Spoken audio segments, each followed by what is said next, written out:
आपके पास एलिमेंट हो, कौन सा भी कंपाउंड हो, वो आप डिफरेंट स्ट्रक्चर्स में रिप्रेजेंट कर सकते हो. Very simple and very familiar to us is bond line formula, right? So then second one is electron dot structure. Okay, then third one is zigzag line formula. Okay, then उसके बाद में आया था कौन सा wedge formula. Okay, and then हाँ yes, Neumann projection formula. हाँ पहले फिशर लो. हाँ फिशर में ही वेट दे. हाँ फिशर प्रोजेक्शन एंड न्यूमन. हाँ इसका कंपैरेटिव लेते हैं, आपको समझ में आ जाएगा. हाँ और ये जो लास्ट वाला है इसका हम थोड़ा सा डिटेल में लेने वाले हैं. इसमें एक्चुअली आपको पता चलेगा कि रोटेशंस कैसे इसमें पॉसिबल होते हैं, राइट. अब देखो bond line formula is very easy. अब सारे इसमें ना हम एक काम करेंगे, हम इथेन मॉलिक्यूल लेते हैं फॉर एग्जांपल.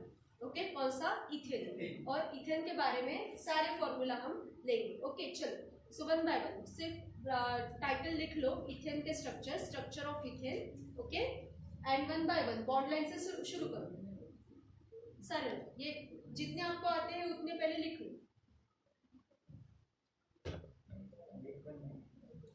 हाँ सो बॉन्ड लाइन लिख लो पहले.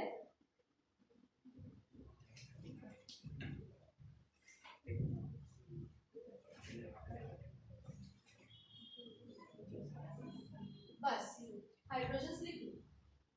हो गया बॉन्ड लाइन फॉर्मूला. इसमें किसी को प्रॉब्लम है? किसी को भी नहीं. चलो अच्छी बात. चलो इलेक्ट्रॉन डॉट स्ट्रक्चर लिखो. फिर इजी है. इलेक्ट्रॉन का शेयरिंग लिखो. कैसे होता है? दो के पेयर में हो गया. यहाँ पे लाइन लिखने की जरूरत नहीं है. ओके, इलेक्ट्रॉन डॉट स्ट्रक्चर में आपको लाइन लिखने की एब्सोल्युटली जरूरत नहीं है. यहाँ बीच की लाइन नहीं लिखी तो भी चलेगा, कोई प्रॉब्लम नहीं.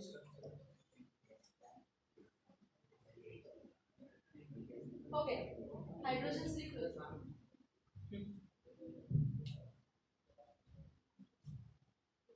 हो गया इलेक्ट्रॉन डॉट स्ट्रक्चर. किसी को इसी में प्रॉब्लम है? ये दोनों तो इजी है, मतलब इसमें कुछ प्रॉब्लम होने की जरूरत ही नहीं है. देन जिगजैग इजी है, कल हमने देखा. कितने कार्बन है? दो. तो सिर्फ दो डॉट आने चाहिए इसमें. ठीक है,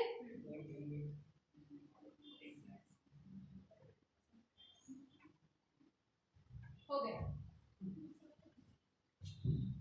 ये हो गया जिगजैग. ठीक है, देन वेज फॉर्मूला. ये कल देखा था हम लोगों ने. ड्रॉ करो मुझे, और करेक्ट वेज फॉर्मूला ड्रॉ करके दिखा दीजिए. कैसे ड्रॉ करते हैं? And then Fischer projection. Wedge formula में क्या करते हैं हम लोग? सिर्फ हम पहले उसका सिर्फ बॉट लाइन से हम ड्रॉ करते हैं, राइट. और हमें फिर पता चलता है. अरे सोहर्स ने लिखा ना हमने इसमें. चलो सोहर्स ने लिखा. मैं तो न्यूमन के बाद. हाँ ठीक है, न्यूमन के बाद लिखते. चलो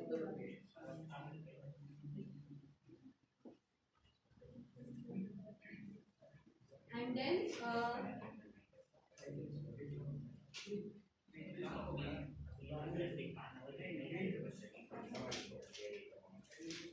चलो वेज लिखा क्या? लिखो ना फिर. एक टेक्स्ट बुक दो मुझे.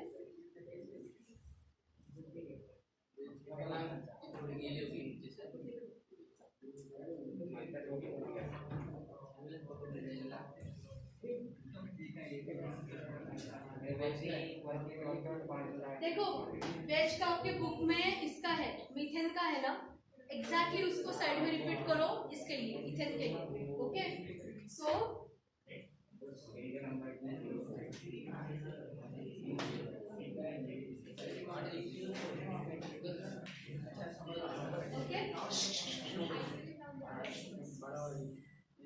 वेज फॉर्मूला लिखो. सिर्फ लाइंस अच्छे से ड्रॉ करो। हाँ एक ऑलरेडी शेयर हो रहा है ना कार्बन के साथ, तो शायद हाइड्रोजन नहीं है इसके नाम से। C2H6 है ना? चार नहीं है ना, आपने चार चार आठ लिए है ना हाइड्रोजन, तीन नीचे एक ऊपर वाला कंसीडर नहीं।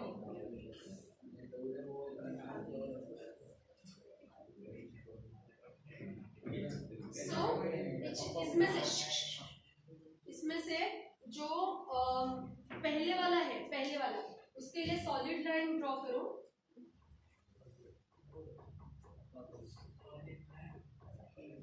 ओके,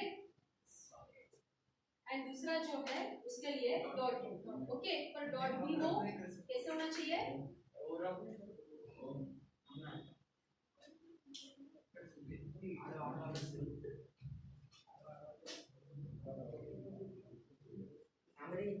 ये बिलो जाता है पेपर के, ये अबव जाता है। ठीक है, अगर हॉरिजॉन्टल कंसीडर करें तो ये भी लिखना है तो लिख लो। जितना ज्यादा वेदांत जितना ज्यादा आप जितने बार लिखोगे उतना ये दिमाग में फिक्स होगा। ठीक है,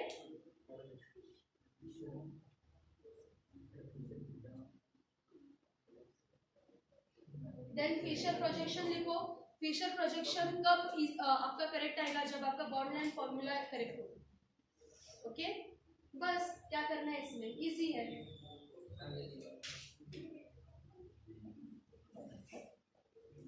ऐसा लिखा ना फॉर्मूला तो भी चलता है। फिशर इसका फिशर प्रोजेक्शन का बस इतना ही क्लियर। हाँ, मैंने हाइड्रोजन ड्रॉ नहीं किए, वो आप करो। हाँ, ये जॉइंट मतलब कार्बन होता है। बस ये हो गया फिशर प्रोजेक्शन।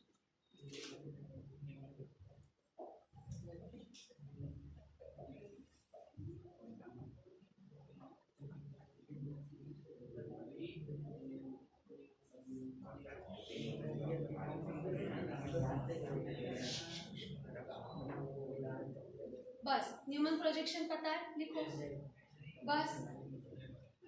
कौन सा डायग्राम ड्रॉ करना होता है? रोटेशन वाला या दोनों करने होते, दोनों। वो दो आइसोमर्स है उसके, अभी के लिए एक किया तो चलेगा, दोनों दोनों करने। देखो प्रोजेक्शन वाले जो है ना, प्रोजेक्शन तो उसमें दोनों लगते हैं। ठीक है, क्योंकि प्रोजेक्शन मतलब वहां पे आइसोमर्स होती है दोनों। अब मैं आपको एक डिटेल में बताती हूँ कि उनके आइसोमर्स को क्या बोलते हैं। उनको एक अभी के लिए सुन लो, उनको कॉन्फॉर्मर्स बोलते हैं। ठीक है, डोंट वरी, आगे आने वाले हैं इससे। ओके, सो न्यूमन प्रोजेक्शन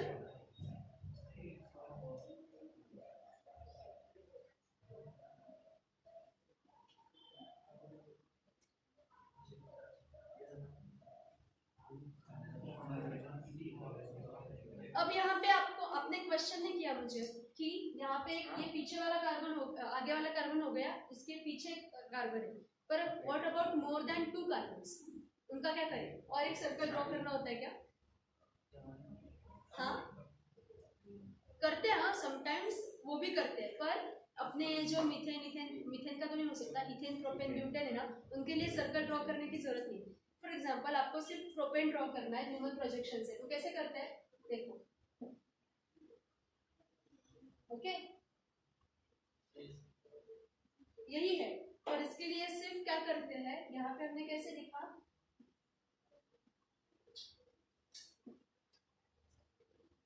हो गए, समझ में आया कैसे किया? इजी है।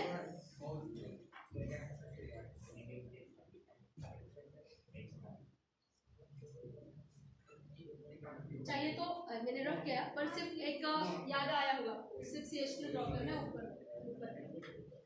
हो गया, चलो सोहर्स। देखो यहाँ पे आप एक साइड में ना इसका ये जो आइसोमर है मतलब कॉन्फॉर्मर है वो भी ड्रॉ कर सकते हो।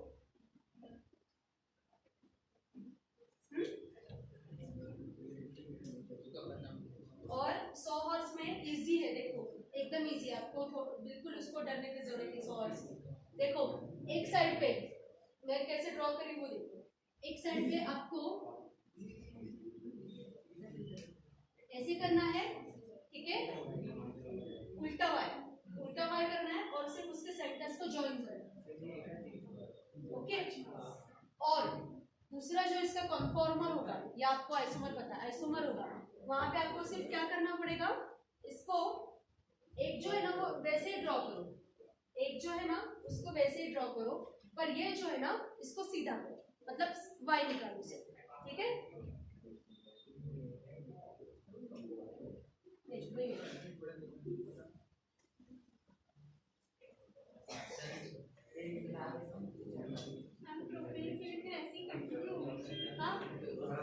नहीं, प्रोपेन के लिए सिर्फ यहाँ पे जैसे हमने यहाँ पे किया ना CH3 लगाया ना, तो ऊपर सिर्फ CH3 लगता है, हो गया, ठीक है, ये दिखने रहा है,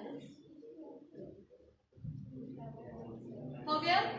हाँ, अब 7 स्ट्रक्चर्स हमने देखे हैं, सातों के सातों दिमाग में हो गए फिक्स, कौन सा क्या है आइडेंटिफाई कर सकोगे इजीली। कौन सा वेज, कहाँ गया वेज, हाँ, अरे वेज तो इजी होता है, वेज सिर्फ पीछे उनको चुप करो। वेज जो फॉर्मूला है वो क्या बताता है आपको, सिर्फ कि प्लेन के बिलो कौन है एंड अबव कौन है, ठीक है, इतना ही इंफॉर्मेशन देता है। ये कल हमने लिया था ना कि ये अपना प्लेन है फॉर एग्जांपल, तो मेरे हाथ के ऊपर कौन होगा और नीचे कौन होगा, ओके। इसको अगर आपने हॉरिजॉन्टल वर्टिकल किया, इस प्लेन को मैंने ऐसा किया, ठीक है, तो सिर्फ आपको आगे और पीछे कौन है वो देखना पड़ेगा। हॉरिजॉन्टल लिया तो बिलो एंड अबव ये कंसीडर करो, वर्टिकल लिया तो फॉरवर्ड एंड बैकवर्ड कंसीडर करो, हो गया। अब ये सिर्फ हमने इथेन का लिया, इसे प्रैक्टिस करो, प्रोपेन की, ब्यूटेन की, पेंटेन की, 10 तक ये असाइनमेंट है, ठीक है, 10 तक अपना 10th कौन है, डेकेन, ठीक है, वहां तक ये प्रैक्टिस करो, फिर हो जाएगा, आपको डरने की जरूरत ही नहीं है स्ट्रक्चर्स। और कंपलसरी इस लेसन पे ये क्वेश्चन होता ही है, एक क्वेश्चन तो होता ही स्ट्रक्चर्स वाला, ओके। और सिर्फ आपके एग्जाम के लिए नहीं, पर आगे जब आप जाओगे ना तो वहां भी आपको ये बहुत काम आएगा, ठीक है। अब ये आपको जनरल इंफॉर्मेशन देंगे, हाँ बोलो। अभी हम लोग ह्यूमन्स फॉर्मूला में आगे जाएंगे तो CH3 ही ऐड करते जाएंगे या फिर नहीं, 3 बार सिर्फ आप CH3 ऐड कर सकते हो, 1 2 3 बस, उसके आगे आपको सर्कल्स बढ़ाने पड़ते हैं, ओके। तो फिर ऐसे एक बॉन्ड स्ट्रक्चर जो है ना वो ये करता है, शेयर करता है सर्कल, ठीक है। तो यहाँ तक ठीक है, 3 आप ऐड कर सकते हो, पर उसके आगे आपको सर्कल बढ़ाना पड़ेगा, ओके। 10th तक मतलब बहुत हो गया, बहुत, ये MSc लेवल का हो गया, पता है, इसके आगे कोई नहीं जाता।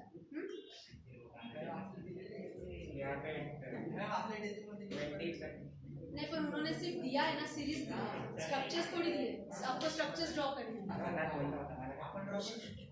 चलो, सो यहाँ तक सबको क्लियर हो गया कल का, ये पहले हो गया कल, पर आज रिवीजन हो गई। अब किसी के दिमाग में छोटा सा भी डाउट है?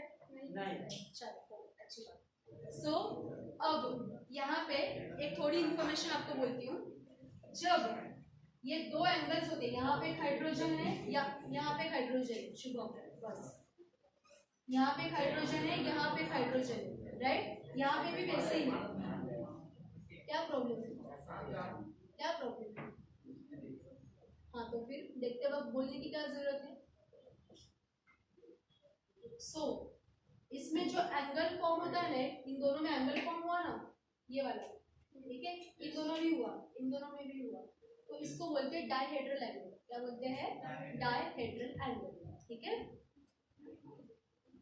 सो ये हो गया अपना डायहेड्रल एंगल, और इसका सिंबल होता है, साइन, ग्रीक लेटर, ओके, इसका सिंबल होता है साइन, SI, ऐसे इसका प्रोनाउंसिएशन। PSI होता है एक्चुअली, पर स्पेलिंग से सिर्फ साइन,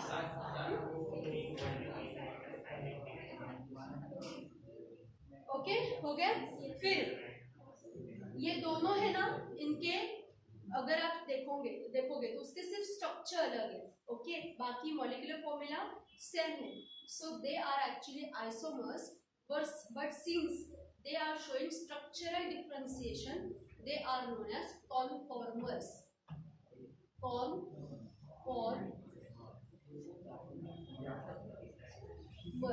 ठीक है।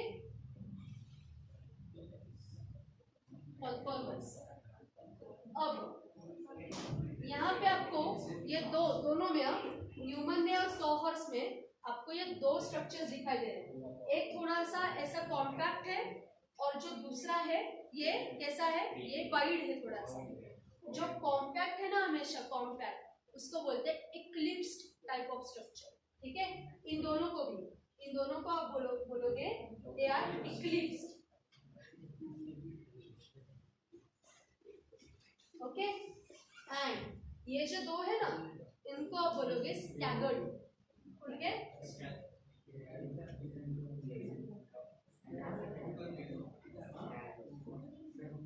स्टैगर्ड, ठीक है, इक्लिप्स्ड एंड स्टैगर्ड, ठीक है। हाँ, ये दोनों है, इनको इक्लिप्स बोलते हैं, इन दोनों को इक्लिप्स बोलते हैं, इन दोनों को स्टैगर्ड बोलते हैं, राइट। बस यहाँ तक हो गया सबका, लिख के भी हो गया। अब आते हैं न्यूमन प्रोजेक्शन पे। ये बहुत इंटरेस्टिंग है, आपको एक्चुअली पता चलेगा कि ये दोनों फॉर्म्स कैसे मिलते हैं, ठीक है। चलो अब न्यू लाइन पे, न्यू पेज ले लिया तो भी चलेगा, पर डिफरेंशिएट करके लिखो। हाँ,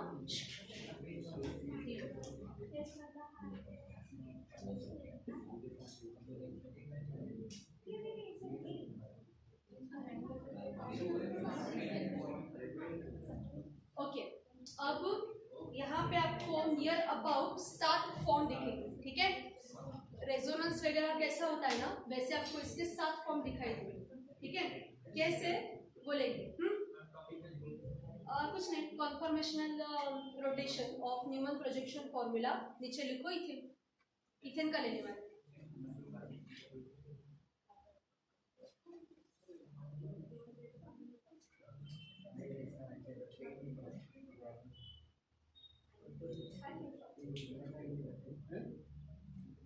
ये रफ कर दे, चलो थोड़ा सा जगह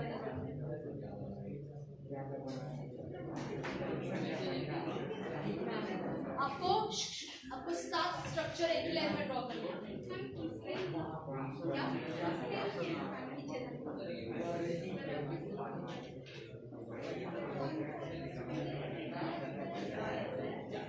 क्या प्रॉब्लम है, क्या क्वेश्चन है कुछ? कोई प्रॉब्लम है नहीं ना? चलो 7 सर्कल ड्रॉ करो एक लाइन में। हाँ, इथेन का करना है। 7 स्ट्रक्चर, सिर्फ सर्कल ड्रॉ करो, बाकी कुछ मत करो।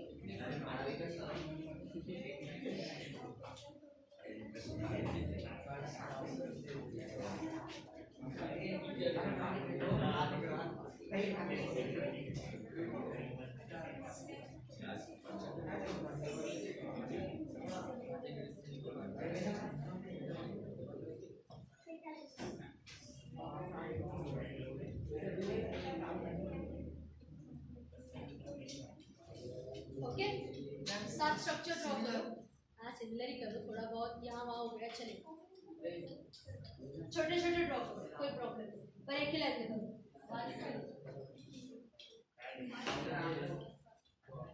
सो आपको पता है जब हम रोटेशन करते हैं तो आपका जो फर्स्ट कार्बन होता है, एक्चुअली ये क्या है, न्यूमन प्रोजेक्शन है या सॉहर्स प्रोजेक्शन है, ये क्या होता है, ये पर्सपेक्टिव होता है, राइट। मैंने यहाँ से कंपाउंड को देखा तो मुझे ऐसा लगा, थोड़ा सा मैंने यहाँ से देखा तो मुझे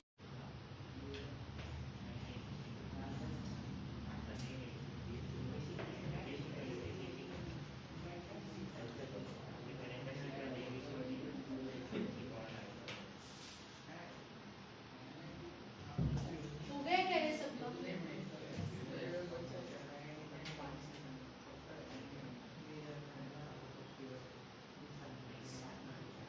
ओके, अब हमारे पास कलर्स तो नहीं डिफरेंट, पर आइडेंटिफाई होना चाहिए, इसलिए ये जो ऊपर वाला है ना, इसको H1 बोलो, हाँ, इसको H2 बोलो, इसको H3 बोलो, ऐसा रिपीट करो सब, क्योंकि ये चेंज नहीं होता, राइट।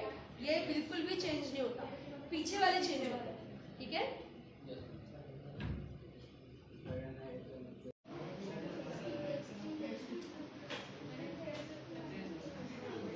देखो फिर से होता है,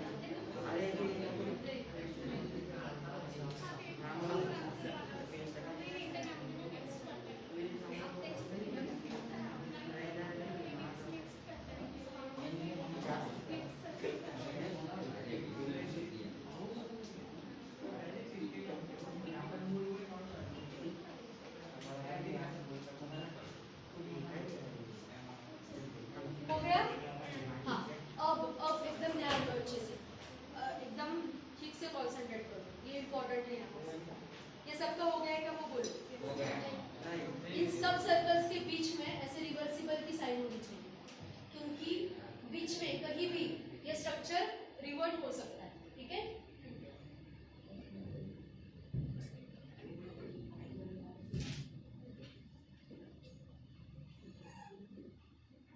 ओके, याद आप हो गया?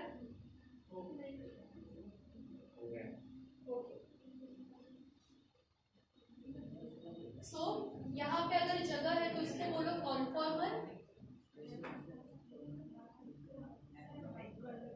फिर यहाँ पे आपको आएगा डायहेड्रल एंगल, जिसको आप बोलोगे साइन। तो देखो ये फर्स्ट वाला स्ट्रक्चर है ना, इसका एंगल होता है 0 डिग्री। फर्स्ट वाला स्ट्रक्चर है ना, इसमें है क्या, कोई कुछ तो है ही नहीं ना उसमें, ओके। तो 0 डिग्री का एंगल होता है, इसलिए ये जो है ना यहाँ पे क्लोजली आपके हाइड्रोजन्स होते हैं, क्लोज होते हैं, ओके। मतलब ये जो इमेज होती है ना, ये एग्जैक्टली पीछे वाले कार्बन से सुपर इम्पोज होती है, ओके। सो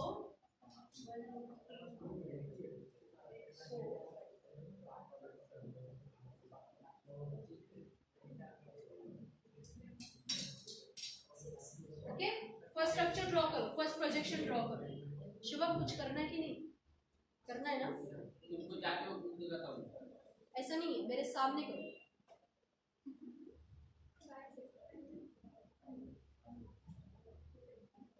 हो गया?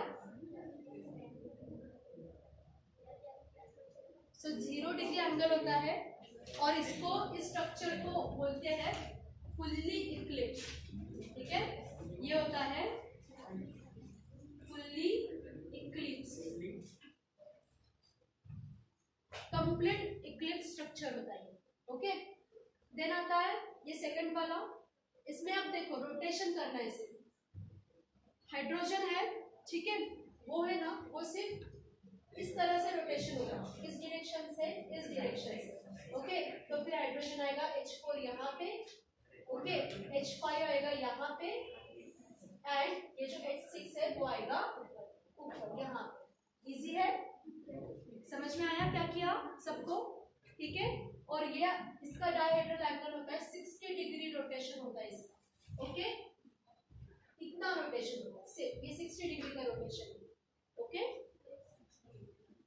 और आगे सब स्ट्रक्चर्स में 60 डिग्री का रोटेशन चलता है, ओके। पर as compared to first one हम उसका डायहेड्रल एंगल लिखेंगे, समझ में आएगा। दैट्स व्हाई यहाँ पे ये जो थर्ड वाला होगा ये 120 का होगा, समझ में आया? मैंने क्या बोला अभी अभी, ये समझा क्या? 60 से रोटेशन होगा, पर हम डायहेड्रल एंगल कैसे लिखेंगे? फर्स्ट को कंपेयर करके लिखेंगे। दैट्स व्हाई यहाँ पे वो 6 का टेबल शुरू रहेगा, ठीक है। 60 का टेबल मतलब शुरू रहेगा, समझ में आया? तो फिर ये जो स्ट्रक्चर है इसको बोलते हैं गॉश स्टैगर्ड, ओके। इसको बोलते हैं गॉश स्टैगर्ड स्ट्रक्चर। क्यों? पार्शियल होता है, ये कंप्लीट नहीं होता। कंप्लीट स्टैगर्ड स्ट्रक्चर कहाँ पे आएगा ये बताती हूँ मैं। फिर रोटेशन करो, H4 को कहाँ लोगे? फिर यहाँ पे, ठीक है। सो यहाँ पे आएगा आपका H4, ओके। देन H5 कहाँ पे होगा? कहाँ पे?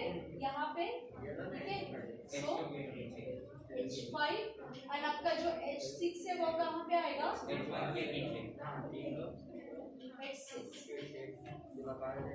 समझ, सिर्फ रोटेशन चल रहा है, अभी कुछ नहीं हो रहा है, ठीक है। H6, सो यहाँ पे एंगल हो गया 120 डिग्री का, और इस स्ट्रक्चर को आप बोलते हैं पार्शियली इक्लिप्स।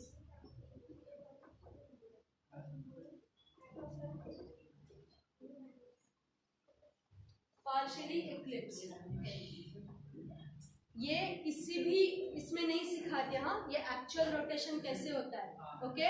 ये स्पेशली आपके लिए रिक्वेस्ट करके इसके नोट्स मंगाए, ओके, पूरे स्ट्रक्चर्स,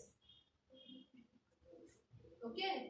सो ये है पार्शियली इक्लिप्स्ड, ओके। देन है ये स्ट्रक्चर फिर से रोटेशन 60 डिग्री का, कहाँ का H4 यहाँ पे है ना H4, तो फिर वो यहाँ पे आएगा, राइट।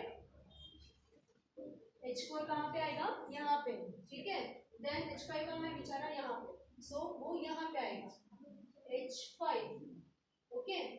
एंड H6 कहाँ पे आएगा, यहाँ पे H6 आया सबका, ऐसा सिर्फ रोटेशन चल रहा है बस, बाकी कुछ नहीं।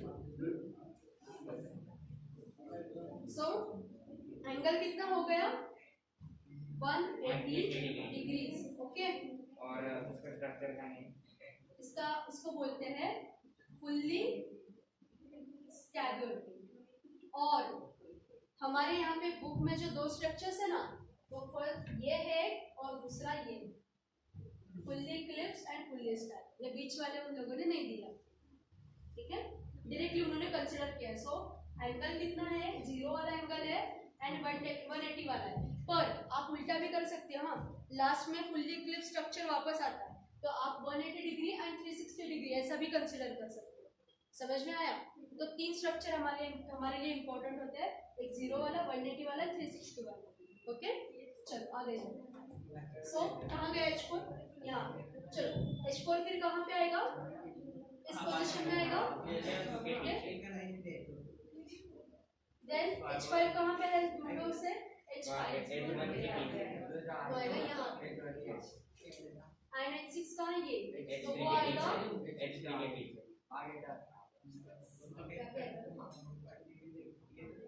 H6, ठीक है। सो ये एंगल हो गया 240 डिग्रीज का, ओके। हाँ H6 पीछे आएगा ना, पीछे आएगा, हाँ यस, हाँ वही।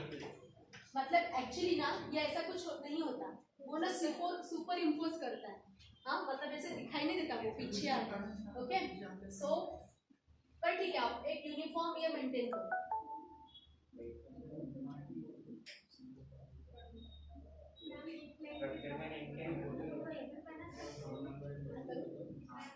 सो 240 हो गया, इसको फिर बोलते हैं पार्शियली इक्लिप्स।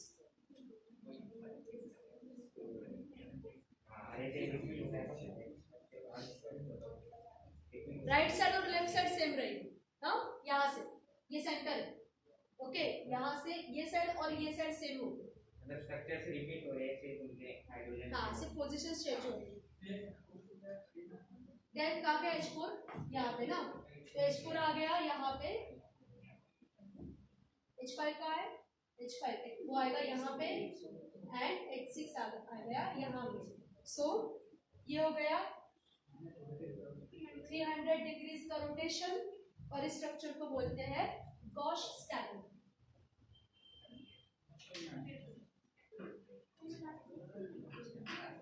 गॉश मतलब पार्शियल, हाँ, पर उसको एक सिर्फ उन्होंने सिनोनिम दे दिया, बाकी कुछ नहीं, ओके। कंप्लीटली हाँ, एंड देन हमारा लास्ट स्ट्रक्चर आता है फिर, करो रोटेशन 60 डिग्री का, कहाँ गया है H4, ठीक है। सो H4 कहाँ पे आ गया, यहाँ पे, ओके। देन H5 कहाँ आ गया, यहाँ पे, एंड देन H6 आ गया यहाँ। दो कलर्स यूज कर सकते हो आप उसके लिए, आगे वाले के लिए डिफरेंट, पीछे वाले के लिए डिफरेंट, ठीक है। सो ये हो गया आपका कंप्लीट 360 डिग्री का रोटेशन, और इसको अगेन आप बोलोगे फुल्ली इक्लिप्स। सो आपके बुक में ये स्ट्रक्चर, ये और ये वाला, ठीक है, ये आपके लिए इम्पोर्टेंट। ये न्यूमन प्रोजेक्शन का पूरा ये क्लियर हो गया क्या, कैसे रोटेशन होते हैं इसके। सेम अब आपके लिए 2 मिनट का होमवर्क, ठीक है, ये पूरा का पूरा रिपीट करो प्रोपेन के लिए। इजी है ना, सिर्फ ये पीछे वाला हाइड्रोजन है ना, इसकी जगह पे CH3 लिखो, रिपीट करो, ठीक है। अब एक आपको और एक बता दूं, देखो, अगर इसकी energy with respect to energy आपने स्टडी किया इसका, हाँ, तो कहाँ से जरा बड़ा लेना,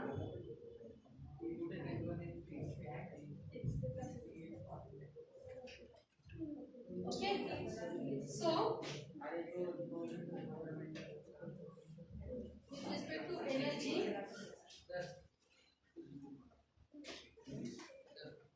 इस एक्सिस पे आपने एनर्जी ली, इस एक्सिस पे आपने एनर्जी ली और यहाँ पे आपने ये स्ट्रक्चर लिए, ओके।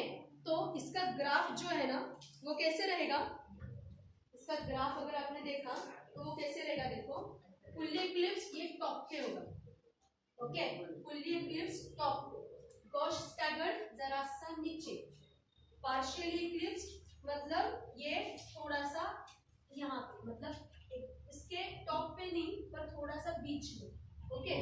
फुल्ली स्टैगर्ड मतलब बिल्कुल नीचे यहाँ पे, ओके। पार्शियल इक्लिप्स्ड मतलब फिर से इसको पैरेलल यहाँ पे कुछ तो, गॉश स्टैगर्ड थोड़ा सा नीचे, ज्यादा नहीं, ठीक है। कंसीडर करो यहाँ पे, एंड फुल्ली इक्लिप्स्ड मतलब फिर से टॉप पे, बस हो गया। अब इनकी सिर्फ वेव्स ड्रॉ करो।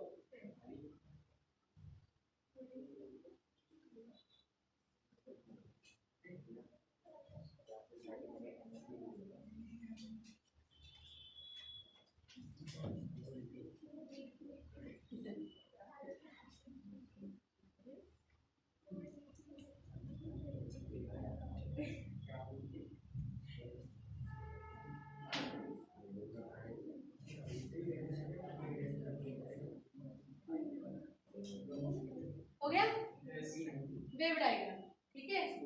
तो जब आप थोड़ा सा छोटा ड्रॉ करोगे तो ये वेव डायग्राम अच्छी दिखेगी, ये थोड़ा सा बड़े पर दिख रहा है, ठीक है।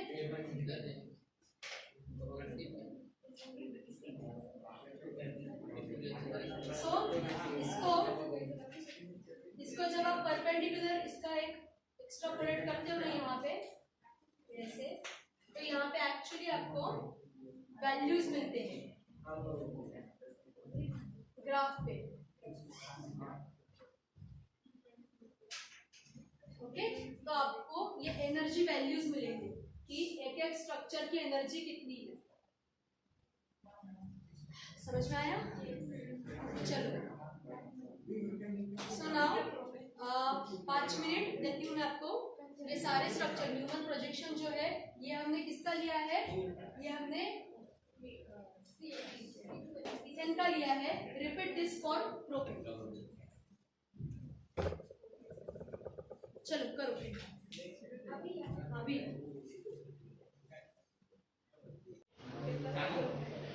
ठीक है। चलो सो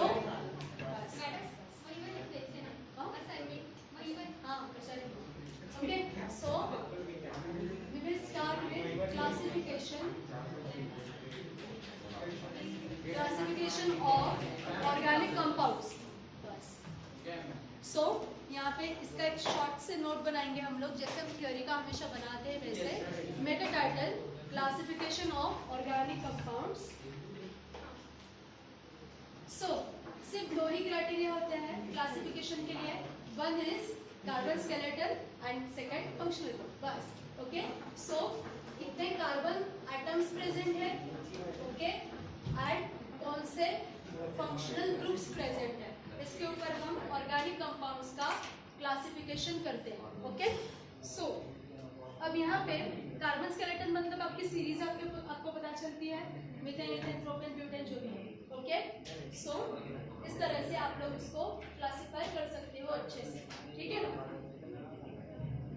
so now first category, okay, क्या होती है, एलिफैटिक एंड एरोमेटिक, ओके। वो चार्ट देखो फिगर नंबर 14.6, सब लोग फिगर नंबर 14.6 देखो, ओके। चार्ट से आपका काम हो जाएगा, ओके, इजी। सो यहाँ पे फर्स्ट कैटेगरी आपकी होती है एलिफैटिक, ओके। क्या बोलते हैं उनको, एलिफैटिक। ये जो एलिफैटिक है इनको ही आप चेन बोल सकते हो, ओके, ओपन चेन बोल सकते हो। क्यों, क्योंकि उनको इंटरनल ऐसा उनमें बॉन्डिंग नहीं होता, ओके। सो उसको ओपन चेन बोलते हैं। दूसरा होता है एरोमेटिक, ओके, या इसको बोल सकते हैं साइक्लिक, या या उसको क्लोज चेन ऐसा भी बोला जाता है। क्या बोला जाता है? Close chain. ठीक है। अब इसके फर्दर कुछ क्लासेस नहीं होते हैं, ओके, इसको ऐसा बाद में कोई क्लासिफिकेशन नहीं होता, पर इसके होता है एरोमेटिक।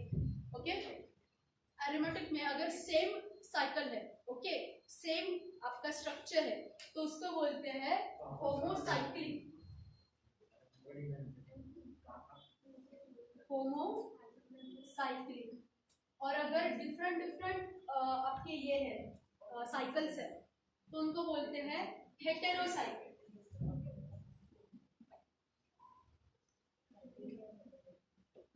हेटेरोसाइक्लिक फॉर एग्जांपल ये क्या है अपना,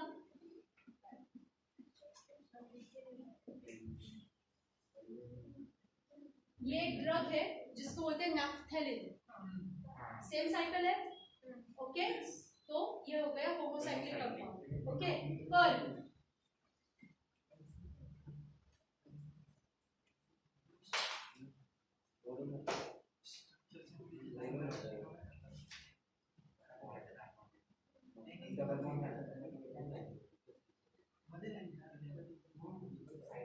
ऐसी एक चेन होती है, ओके, ऐसा एक ढांचा होता है, मतलब बेस स्केलेटन होता है।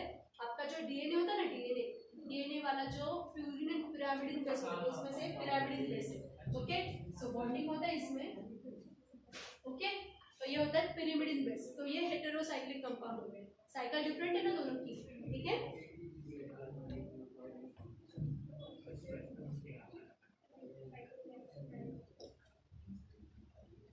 देन इसमें दो कैटेगरी होती है, एक होता है एरोमेटिक अगेन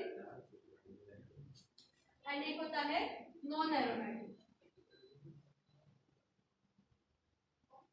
ओके, और इसमें होमोसाइक्लिक में एक होता है बेंजीन कंटेनिंग कंपाउंड्स, उनको बोलते हैं बेंजोइड, ठीक है, बेंजीनॉइड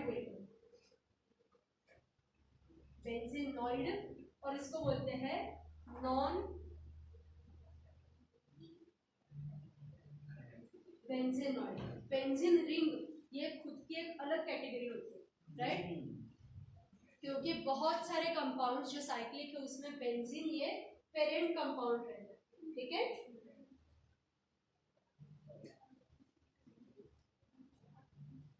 समझ में आया? सो यहाँ में एक्चुअली ना आप उसको यहाँ पे एरोमेटिक मत बोलो, ऐसा एक काम करो, यहाँ पे एरोमेटिक मत बोलो, क्योंकि एवरी साइक्लिक कंपाउंड एरोमेटिक है ऐसा नहीं होता, साइक्लिक ही बोलने से सिर्फ, या बोलना है तो क्लोज चेन। क्यों? क्योंकि यहाँ पे नीचे ना कैटेगरी चेंज हो जाती है, aromatic and non aromatic, aroma containing compounds and those compounds which lacks the aroma, okay.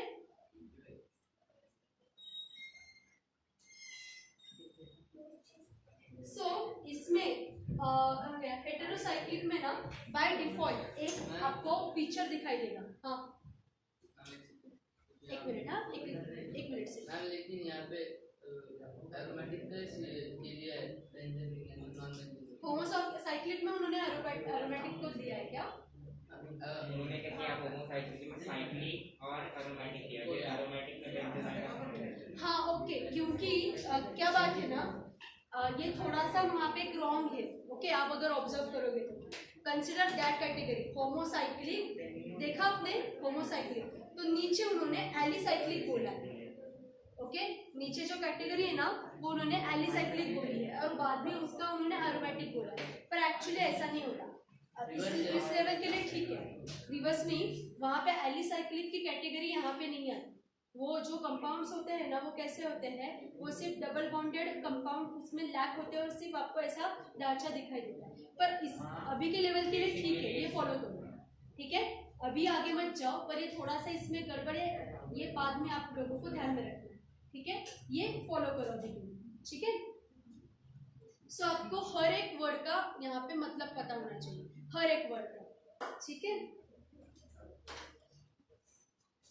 सो यहाँ पे एक्चुअली एलिसाइक्लिक क्या होते हैं कि वो ट्रू साइकिल नहीं होते, स्यूडो साइकिल नहीं, and they have properties exactly similar to aliphatic chain, that's why they are called as aliphatic compounds.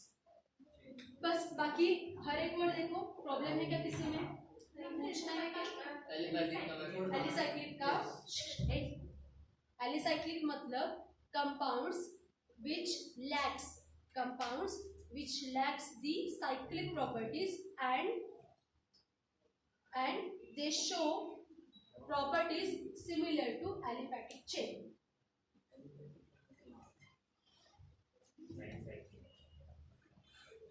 So यहाँ पे अगर आप साइकिल देखोगे ना तो ऐसे डबल बॉन्डेड कॉन्जुगेटेड स्ट्रक्चर वहां पे नहीं होता। शुभम क्या शुरू?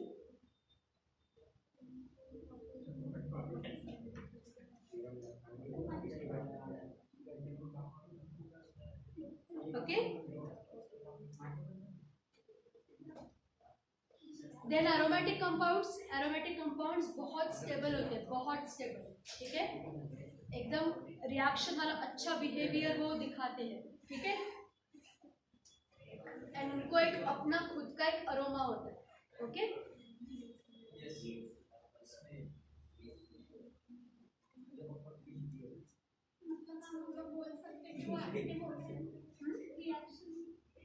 नहीं मतलब ऑन दी कॉन्ट्ररी वो रिएक्शन इतना नहीं दिखाते, स्टेबल है ना इसलिए रिएक्शन कम दिखाते हैं।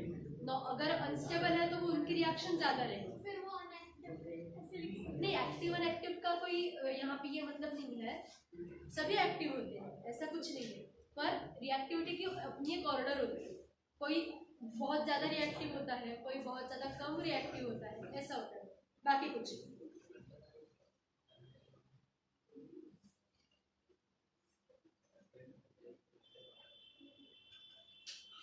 ठीक है, ये हो गया कार्बन स्केलेटन का क्लासिफिकेशन। ठीक है, ये कार्बन स्केलेटन का क्लासिफिकेशन हो गया नियर अबाउट। और दूसरा वाला जो क्लासिफिकेशन है वो प्योरली किस पे डिपेंड है? फंक्शनल ग्रुप्स पे, जो हमने पहले ही कर दिया है। ठीक है, फंक्शनल ग्रुप्स का प्रेजेंट है, पर सिर्फ उसके कुछ प्रॉपर्टीज देखते हैं। ओके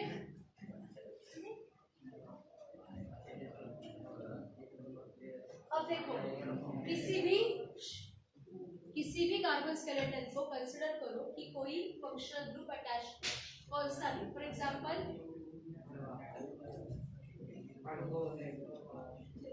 ये क्या है?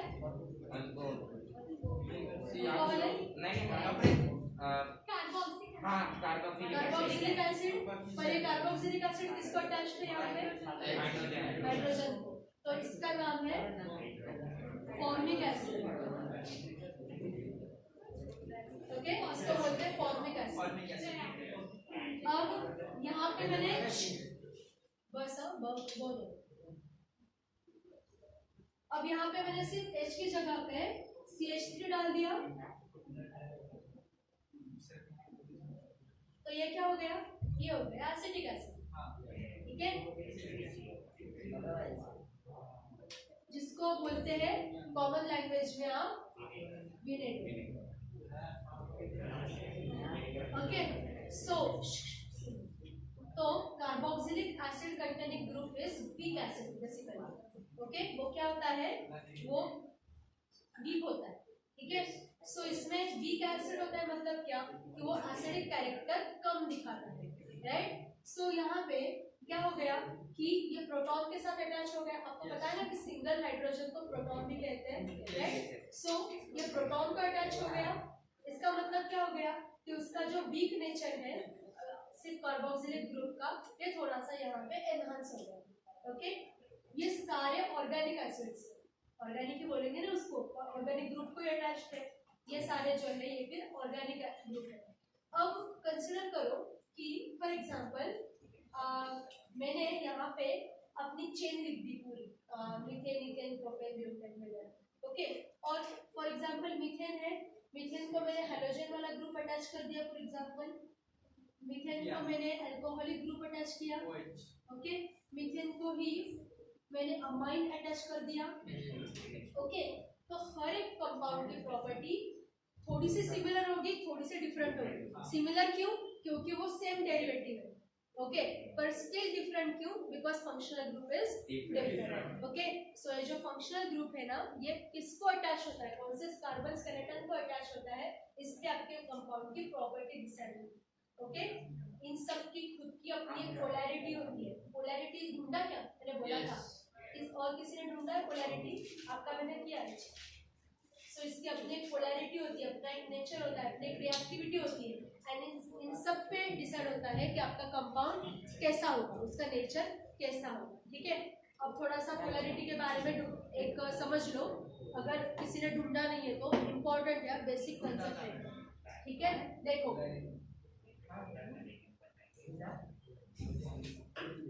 फॉर एग्जांपल इसका ही कंसिडर करो, इसका कंसिडर करो CH3Br. ओके, अब यहाँ पे क्या हो गया कि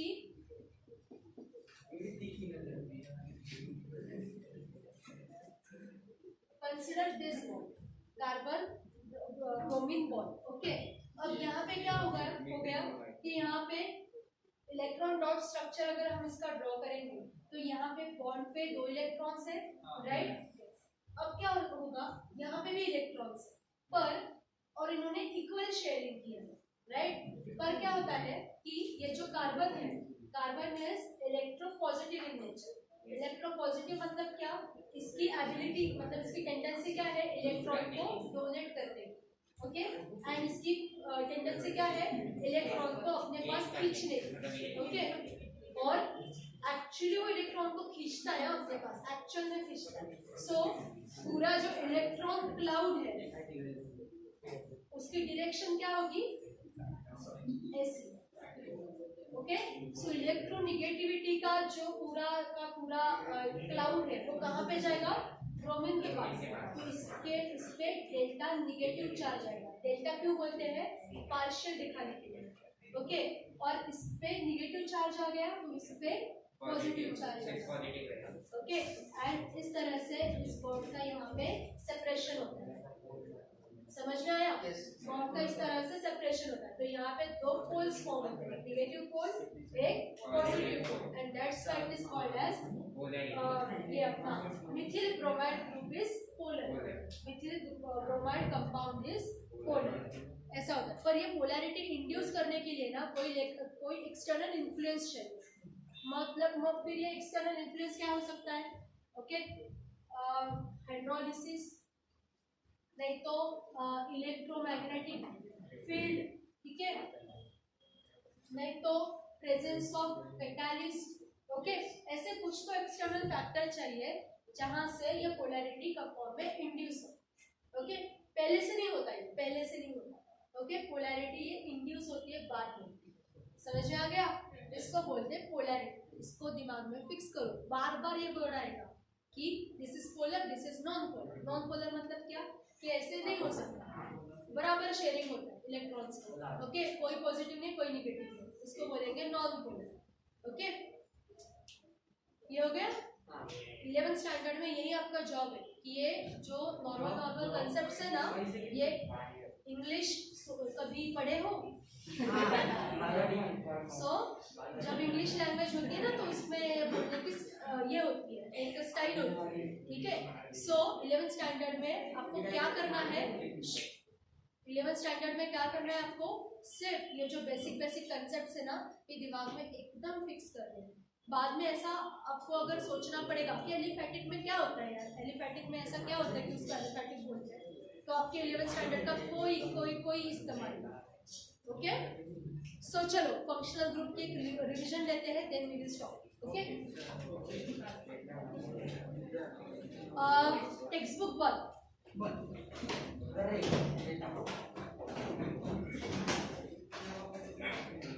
और मैं जिसको मैं जिसको कहूंगी वो फंक्शनल ग्रुप बताएगा. उसको अगर नहीं आया तो उसके पास में राइट साइड में जो बैठा है उस पे वो चांस जाएगा. ठीक है, चलो यहाँ पे लेफ्ट साइड, अरे नहीं यहाँ पे राइट साइड, मेरे राइट मतलब आपके लेफ्ट, राइट. चलो, सो नोटबुक बंद है सब, टेक्स्ट बुक बंद है सबका.